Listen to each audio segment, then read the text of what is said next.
in many cases, people do find their compassion in war. And it's a terrible way to find compassion.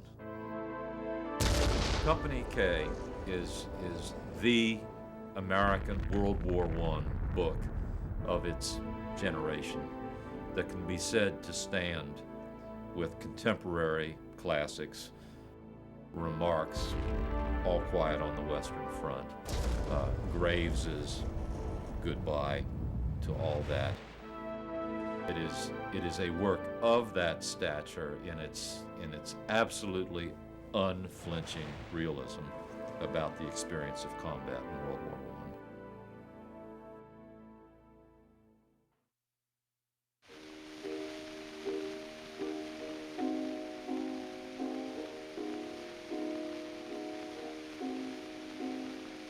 My grandmother had a wonderful imagination. She said we all came from royalty. She had 11 children. William was a second child. His father was a timber cruiser, a man who would go out and look at the trees, estimate board feet, recommend to the timber companies what to cut, etc.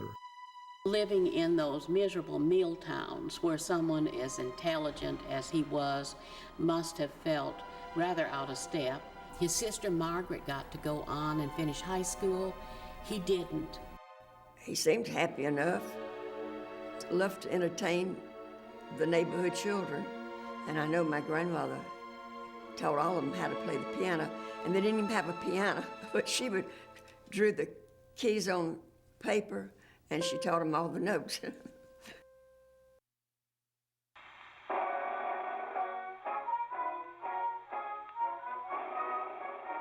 Why March volunteered is something I have wondered about. Apparently he did volunteer. He was not drafted. He went into the Marine Corps. I'm not sure that he went into it for patriotic reasons. One feels that one must somehow investigate one's manhood. And one way to investigate one's manhood is to see if you can hack it in a tough military organization. It's a way of validating yourself, of sort of paying your manly dues. The Marines were committed to some of the heaviest fighting. The Argonne Forest, San Miguel, the Meuse Argonne, Chateau Thierry. If you look at any of those campaigns, you'll see that the Marines were involved in them. And furthermore, they suffered horrendous casualties. For whatever it was he did, and we don't know the citation, and he never told anybody what he did. But whatever it was sufficient to win the 2 decorations for bravery, just short of the Medal of Honor. So whatever he did was extraordinarily brave.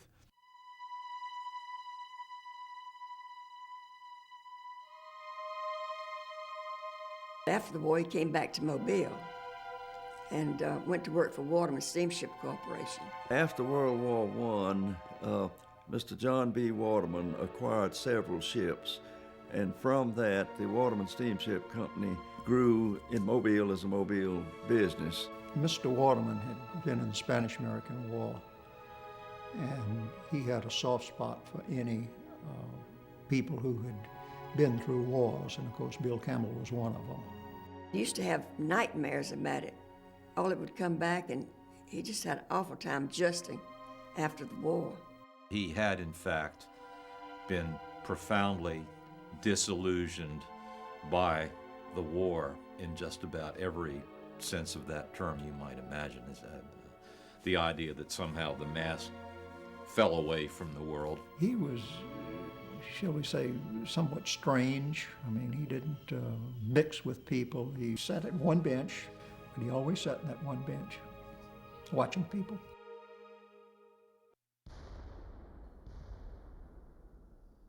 He submitted 3 stories, one under the name of William March, William Randolph, and William Campbell. And he said the first story that he sold would be his pen name.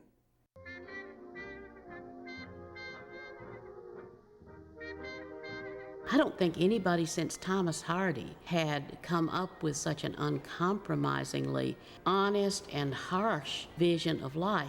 Alienation, fragmentation of consciousness. Marsh's characters are sort of the walking wounded of the 20th century.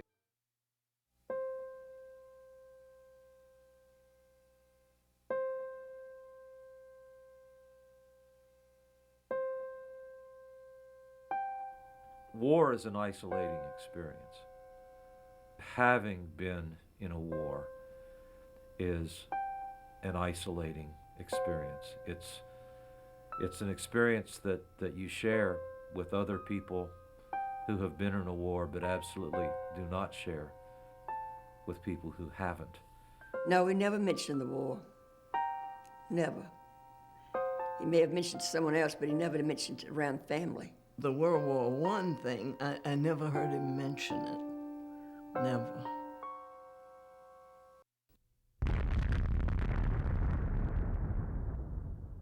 To me, it's extremely brave for anybody who had that kind of experience to be willing to revisit that experience. Writing about war once you've been in it is sort of it's an invitation to go back and rub your nose in it. It's to relive these memories that you are trying to, you should be trying, or it seems you should be trying to erase.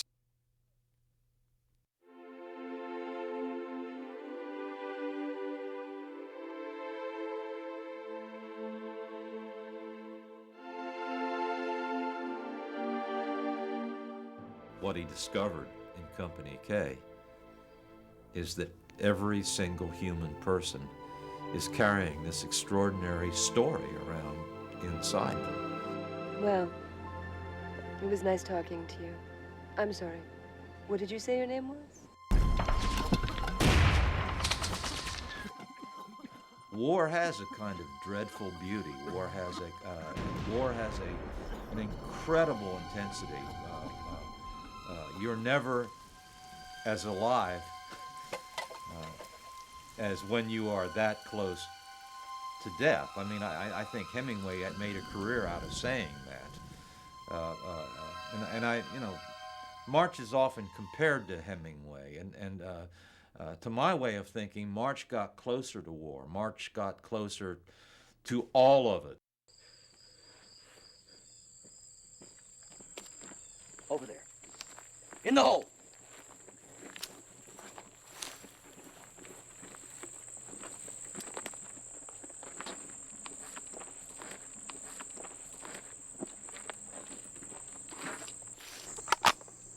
Fire!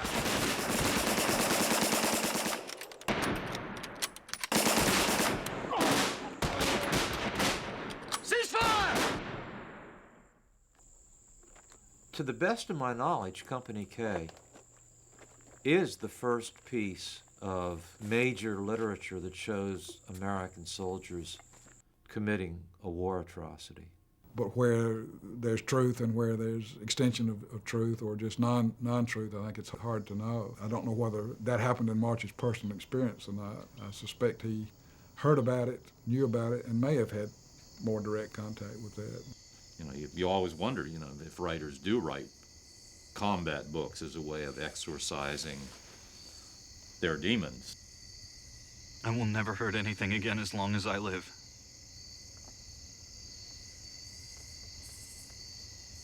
I swear to God. I will never hurt anything again as long as I live. I think that if he had a therapeutic purpose, it was a therapeutic purpose that he wanted to work on the world.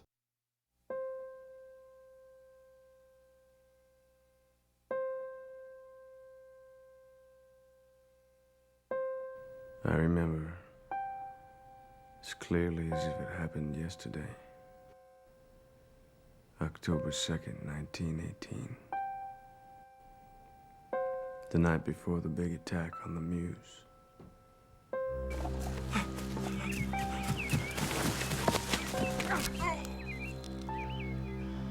I'm sure he never got over the fact of killing.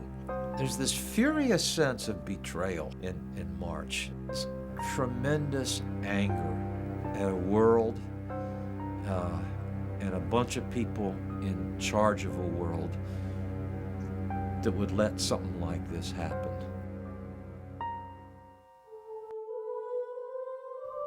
You can always tell an old battlefield where many men have lost their lives. The next spring, the grass comes up greener and more luxuriant than on the surrounding countryside. The poppies are redder, the cornflowers more blue. They grow over the field and down the sides of the shell holes and lean, almost touching, across the abandoned trenches. They take the pits and scars out of the torn land to make it a sweet, sloping surface again. Take a wood now, or a ravine. In a year's time, you could never guess the things which took place there.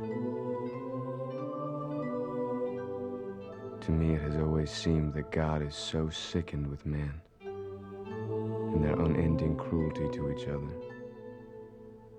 that he covers the places where they have been as quickly as possible.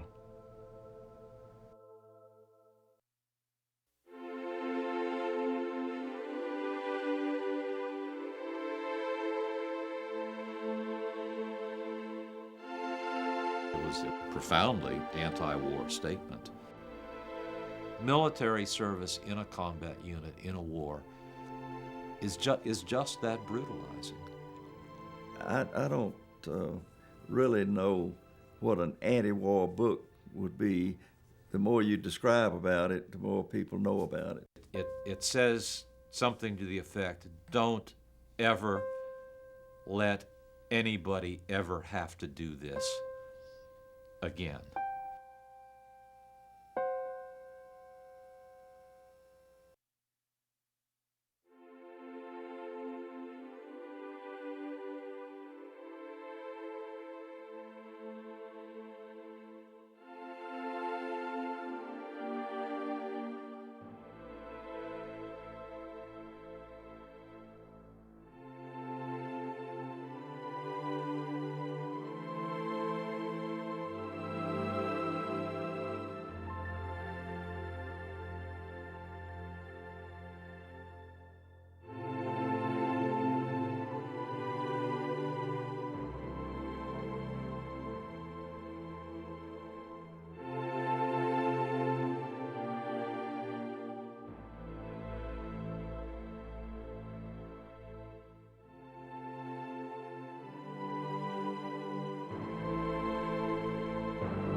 March, it seems to me, lives in the aftermath of a world in which someone had blundered and it was left for the privates and the corporals and the sergeants and the lieutenants to pick up the pieces. It was a very courageous thing he did as a writer to keep looking that world in the eye the way he did.